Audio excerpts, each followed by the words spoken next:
One of my favorite things about getting to interview other women and business owners from all different fields are the great insights you receive. Hey Slay Nation, it's Heather, co-founder of So She Slays, and our next feature collab is Elena from Denim. What started as an idea she was experimenting with in high school has now led her to creating wonderful upcycled jeans that have captured the attention of celebs. We get to talk to her all about how she transformed her brand from just an idea to a real full-blown business, and maybe some lessons she learned along the way. So for those of us that don't know or who haven't made it to your website just yet, how did, EB Denim get started? So when I was in high school, I loved to go to the Midwest to visit my family, and there is a lot of really affordable thrift stores there. So I would go in with my grandma and we'd take a little tour through Minnesota, Wisconsin, and I would gravitate towards the vintage denim, and I would go and just pretty much buy out all of the jeans that I could, make them into cutoff shorts, pack them in a suitcase, and sell them to my friends in the high school locker room. And then that's how I got the nickname Evie Denim. And then from there, I grew a love for vintage denim and realized that in the vintage market, there's a huge supply of these oversized men's jeans and a really finite and expensive supply of the women's jeans. And so I decided that I wanted to kind of create a brand where I bridged that gap and resized the men's jeans. And I kind of used Instagram as a mode to organically grow the brand.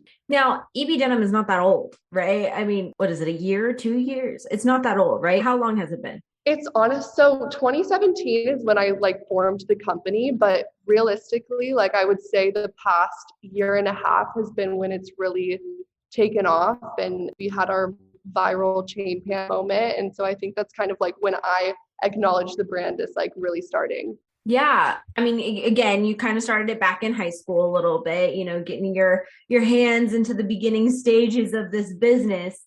But it wasn't until recently that, influencers started wearing your stuff and you started appearing on other Instagram pages all of a sudden. How was that? It was amazing. So, I mean, when we first started, I was always really using influencers, but the big, Hailey Bieber and Megan Fox, that stuff's all recent. And that is really a game changer because they make headlines, and it's just so rewarding to see. It's really surreal because I look up to these people, and I always have my entire life. And then to be able to say I created and touched that garment and it's on their body, and now people want it and people see it. It's so cool. Yeah, I can only imagine. I mean, how much of a game changer was that? Honestly, that's how retailers have found us. So that we got picked up by Selfridges and Revolve, I would say through Hailey Bieber. Wow. So it really has opened a tremendous amount of doors. Oh my gosh, the power of influencers right now. Holy crap. That's insane. So your denim isn't just everyday denim. I mean, it may be made from everyday denim, but it's not just your usual denim that you find. So tell us what makes EB Denim special and unique. So we do everything in Los Angeles, and we source the best Levi's 501s, primarily USA, meaning that they were produced in the United States before 2002. So they're premium vintage, and we kind of sort through all the best whiskering and the best washes, and then we reconstruct them in a really elevated way that's super flattering and just kind of elevates any outfit, I would say. Yeah. I mean, if anybody gets a chance to go to your Instagram page or head to the website, you're going to see, I'm going to put it this way. I have seen your stuff before, but not realize it's your stuff. Does that make sense? I was like, oh, it wasn't until I think I saw Hailey Bieber wear it, and I was like, I feel like I have seen those before. And it took some deep diving a little bit more, and I was like, oh, yeah, okay. It apparently takes 7 times for someone to really see something to acknowledge, oh, that's that. And so I think that Yeah. I've finally started to see it enough where that it's become recognizable. So it's really exciting right now. Yeah, it was definitely those pair of jeans with like the button all the way to like the side, or like the, do you know what I mean? Like the front part of it was like kind of like diagonal, like where Oh, you the could, yeah, crossovers. the Yep. cross. Thank you. I was like, what a, I Yes, don't know yes. how to describe this appropriately. No, that's good. um, so where do you find all of these jeans? I mean, thrift stores, like where? So definitely started at the thrift stores and realized I'm not gonna, because to be able to create a replicable product, I needed to find the same exact pair of jeans that I would reconstruct. So they had to have the same pattern.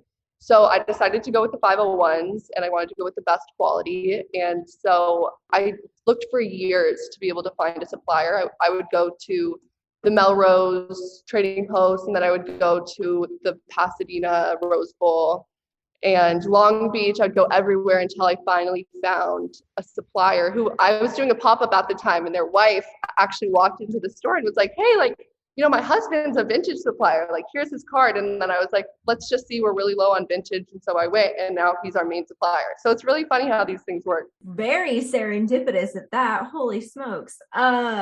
No, I mean, I've always kind of wondered because you do pair, all of your jeans are made from either a few pair or a couple or one pair or whatever. And they're all like hand sewn and designed. I almost want to be like, I'm like, are you literally just like hand sewing all of these jean pieces together to make like a jacket or a pair of pants? Like, how does this work? Yeah, so the most of the jeans, anything that's Levi's is it's one pair of jeans. Unless it's a two-tone, then we swap out the pieces. But then we recently started developing a line of, we take the scrap material, or our vintage supplier will have like just mounds and mounds of scrap denim, and we'll repurpose that into like cut and sewn new garments. So the jacket that I'm wearing is made from excess scrap material, which is great because it's preventing all of that beautiful vintage from being in a landfill. Exactly. And that actually leads me to my next question, because this is very sustainable fashion, which thankfully is on the rise and I hope is not just a trend. It's going to be here to stay. But has that always kind of been at the forefront of, EB denim, or even you, when it comes to fashion? I think it's not something that I'm like, or at least when I started, it wasn't something that I was like, oh, I need to be sustainable. Like sustainability is everything. It's something that really happened naturally. And as I learned more about the fashion industry and working, it's kind of like a no-brainer for me. We're not always going to be just a vintage upcycling brand. We're actually releasing our first pair of original jeans on September 1st, which is so exciting. Whoa. Yeah. But with that being said, like going forward, my mission, as far-fetched as this is to set the standard for sustainability in the denim industry. And I've learned so much about just the washing and the dyeing and the techniques about sustainability that have been developing. And I really just want to be at the forefront of that. Yeah, no, that's amazing. Do you mind sharing some of the things that you've learned? Because I don't think enough people realize just how unsustainable a lot of fashion is. And I'm not just talking about, those Forever 21s and so on and so forth, or whatever, those, what do you call it, the throwaway kind of fashions there. But I think with their denim and old clothes and all that kind of stuff, like what are some things that you've learned in this journey? Just there's so many things, just from the different ways to be sustainable is thinking about, okay, what am I using to make this product? How much energy is being used to make this product in particular? And you can cut out all of the carbon emissions from that. And like the kind of cottons that we use recycled cottons, and the finishes on the trims are eco-finished, and the leather patches are recycled leather. And then you can think about like the water usage in the process of creating the jeans, and we've done it in a way where it's, I don't want to misspeak, but they've used as little water as possible.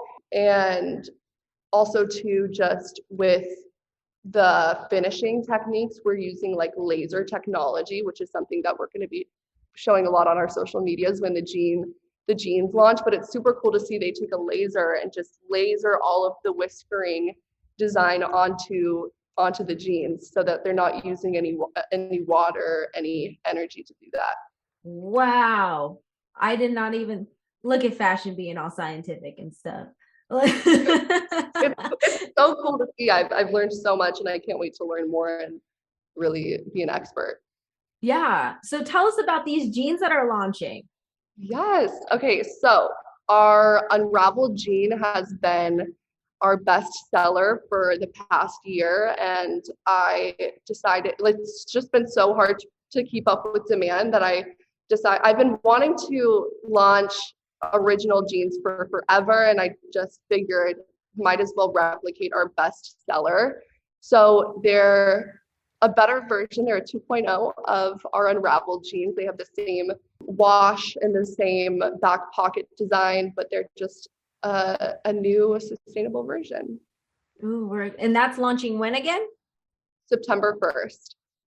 That's around the corner, girl. Right around the corner. So this is great timing. Okay, in starting your business, I think a lot of people can kind of get intimidated about starting any business, fashion or, tech or anything like that. Was there anything that you wish that you knew prior to launching this business?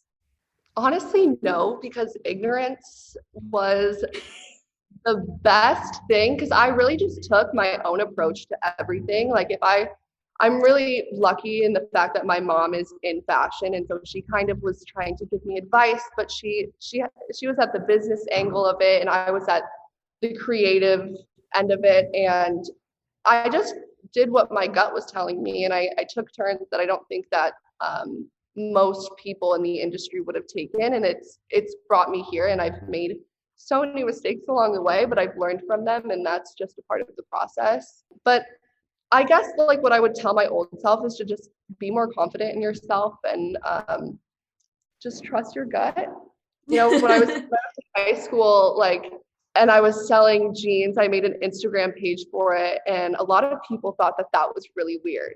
A lot of people took that to Twitter and just kind of just made a mockery of me. And if I could tell my old self, hey, this is where you're going to be, I think that I would have not let that kind of stuff get to heart. Yeah, definitely. I mean, you're always going to run into your naysayers or the ones that think you're weird until you actually do something really great, like what you're doing right now. You mentioned that you made quite a few mistakes along the way and you learned. Do you mind sharing some and then how you managed to get your mindset out of the oh shit zone? Yeah. I mean, just purchasing the wrong quantities of inventory, not really understanding accounting and stuff like that. Obviously the business aspects that you learn along the way as far as taxes and stuff. Mistakes. I make them all the time. There's too many. Girl, me too. Was there any part that in this whole entire process that made you super nervous? Because I know everybody's like, oh, just follow your gut, trust your intuition. But I mean, those are some spots of fear that pop up during those moments for sure. Yeah. I mean, even just with the launch of this, I'm like, oh my God, are these jeans still going to be as popular as they were when with the vintage? I'm like, do I want to do new denim? Do people only love us because we're vintage? Even when it comes down to styling, is this the best way to style this jean? Is this going to translate? Should we use this model? I have so many doubts, and I'm really lucky because I have a really strong team behind me who can give me confidence.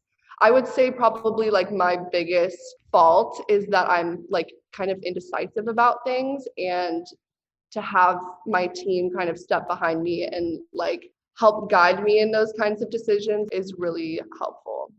The power is in your squad for sure. Yeah. How do you think you navigate those ups and downs when it comes to self-doubt? What are some words of wisdom? I guess one of the biggest moments of highs and lows that I can talk about is when we had the chain pants and they kind of went viral because Kylie Jenner wore them, and then Chinese manufacturers started ripping them off. And I was really doubtful. I was like, do I want to continue running with this if it's been done and if it's on Shein and Fashion Nova? I really just was like, should I just cut the style entirely? And I was just really upset about it. And kind of a fashion, not advisor, but like someone I really look up to messaged me and was like, hey, you are going to have the creative ideas going forward and they won't. And so just, even if you don't feel that creative right now, just it will come. Just watch creative documentaries, get inspired, take time for yourself, and don't push anything that's not going to come. And those waves, they end, and I came to the realization that I'm like, okay, I'm profiting off of this jean. Why would I drop it just because it's, I don't. What do they say? Is it like imitation's a form of flattery or something like that, right? Yeah. Yeah, no, I mean, I can understand how that would be, irritating. I mean, So She Slays gets some imitation every once in a while, and we'll see our logo somewhere that it's not supposed to be. Yeah, exactly. So, I mean, I can totally understand you with that. So can you tell people exactly what they can find in your line? Yes, you can find lots of denim. I would hope so. Just the perfect shorts. I would say right now, like if you're looking for a great summertime short, it's the crossover shorts. You're gonna find great date night jeans, great going out jeans, everyday jeans.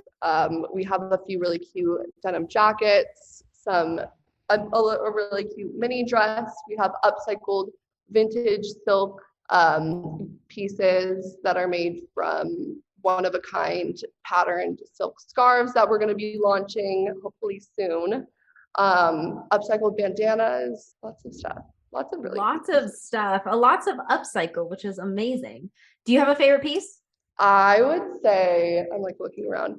There's this style called the Vienne Boyfriend, which we're like slowly rolling out. It's been really hard to produce, but it's made from upcycled scrap material. And it's just this loose boyfriend low-rise fit that I am really loving right now. Yeah. I mean, I kind of feel like that's like what's in right now with like jeans and that kind of stuff, which I am totally all about because those things are comfy. All right. Like, yeah, exactly. That's like my favorite thing when it comes, like, I love jeans in general. But I love when like the baggy boyfriend styles come back in. I was like, oh, I'm about to get so comfortable.